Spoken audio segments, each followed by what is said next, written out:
Consider the following statements regarding the chief secretary in an Indian state. అర్థమైందా?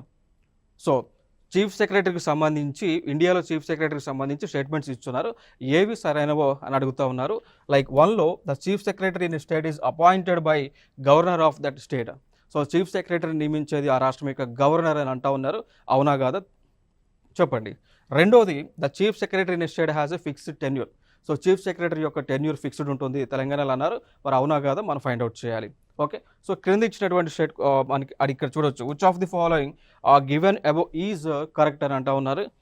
ఏ 1 only, B 2 only, C both 1 and 2 and neither 1 nor 2 అనేటువంటిది.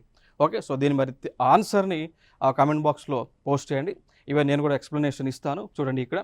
So జనరల్గా ఒక chief సెక్రటరీని నియమించేటువంటి అధికారము ఎవరికి ఉంటుందంటే ఆ రాష్ట్రం యొక్క సీఎంకు ఉంటుంది. సో సీఎంకు ఉన్నటువంటి ఎగ్జిక్యూటివ్ పవర్స్ బేస్ చేసుకొని ఆ రాష్ట్రంలో చీఫ్ సెక్రటరీని చీఫ్ మినిస్టర్గా సీఎంఏ సెలెక్ట్ చేసుకోవడం జరుగుతుంది. కాబట్టి ఇది తప్పండి.